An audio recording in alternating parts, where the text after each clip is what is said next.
சிவார்ப்பணம். வணக்கம் ஃப்ரெண்ட்ஸ். இன்னைக்கு நம்ம பார்க்க போறது நாக சதுர்த்தி, கருட பஞ்சமி.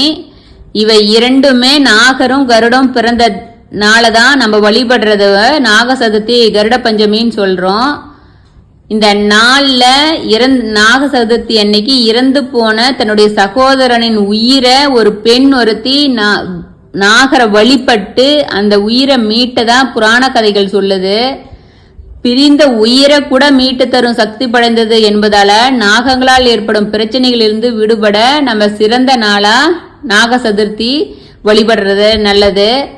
மனிதர்கள் வாழ்க்கையில் ஏற்படும் பலவிதமான துன்பங்களுக்கும் நம்ம பின்னாடி பார்த்தோம்னா ஏதாவது ஒரு நாகத்தோட தோஷம் தான் நமக்கு இருக்கும்.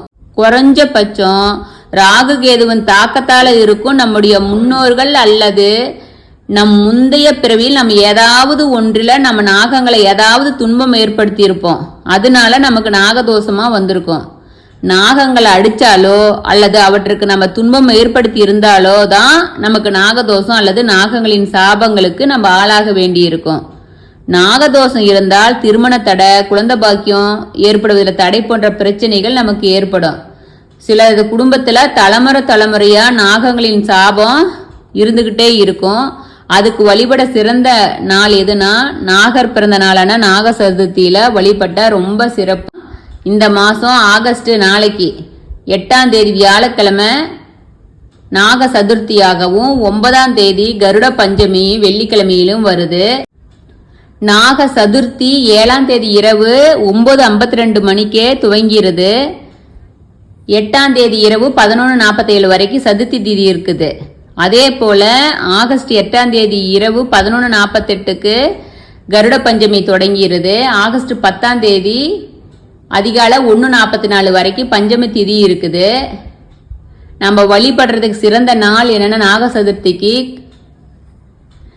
காலை 7:35 முதல் 8:55 வரையும், 10:35 முதல் 11:30 வரைக்கும், ராகு காலம் பகல் 1:30 to 3 வரையும் இருக்குது. அதுல நாகரை வழிபடுறது ரொம்ப சிறப்பு. கருட பஞ்சமி 9ஆம் தேதி ஃபுல் நாளும் இருக்கு. அத காலையில 9 மணியிலிருந்து 10:20 வரைக்கும் கும்பிடலாம். பகல் 12:05 முதல்ல 1:05 வரைக்கும் இருக்கு. இந்த நேரத்துல கருட பகவானை வழிபடுறதும் சிறப்பு. நாக சதுர்த்தி அன்று காலையில் நம்ம எழுந்து காலை கடன்களை எல்லாம் முடிச்சுட்டு எந்த கோயில் பக்கத்துல அருகில் இருக்குதோ உங்களுக்கு அரச மரத்தடியில இருக்கிற நாகர் சிலைக்கு பால் மஞ்சள் கொண்டு அபிஷேகம் செய்து மலர்கள் சூட்டி வழிபடணும். என்ன நம்ம கும்பிடனா, நானும் என்னுடைய வம்சத்தை சேர்ந்தவர்கள் யாராவது தெரியாமல் நாகர் குலத்துல ஏதாவது தீங்கு செஞ்சிருந்தீங்க அதனை மன்னிச்சு எங்களோட கஷ்டங்களை தீர்த்து வை நாக பகவானே அப்படின்னு சொல்லிட்டு நம்ம கவலைகளை சொல்லி நம்ம நாகர்கிட்ட வழிபடணும். அப்படி நாகர்கோயிலுக்கு போக முடியாதீங்க, வீட்டிலேயே நாகர் சில உருவத்துல நம்ம சிவபெருமான் கூட இருப்பாங்க, மகாவிஷ்ணு கூட இருப்பாங்க, முருகன், பெருமாள், விநாயகர், அம்மன் போன்ற ஏதாவது தெய்வ படத்துல சிறிதளவு பால் படைச்சு நீங்க நாகரை வழிபட்டுக்கலாம். அந்த பாலை கால்படாத இடத்துல மண்ணில் படும்படி நம்ம ஊற்றிடணும். நைவேத்தியமா முடிஞ்ச வரைக்கும் பாலை படைக்கிறது ரொம்ப சிறப்பு.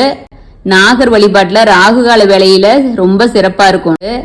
கருட பஞ்சமி என்ன பண்ணணும்னா, கருட பஞ்சமி அன்று கௌரி மாதாவை வழிபடணும்.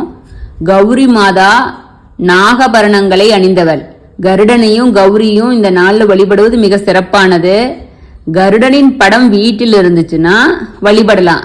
இல்லைன்னா ஏதாவது ஒரு அம்பாள் படத்தை வச்சு அவரை கௌரியா பாவிச்சு நம்ம வழிபடணும். கருடர் படம் கருடனும் இருக்கும். பெருமாள் படம் இருந்தால் அதற்கு துளசி மாலை நீங்க சாத்தி கொழுக்கட்டை நைவேத்தியம் படைத்து வழிபடலாம்.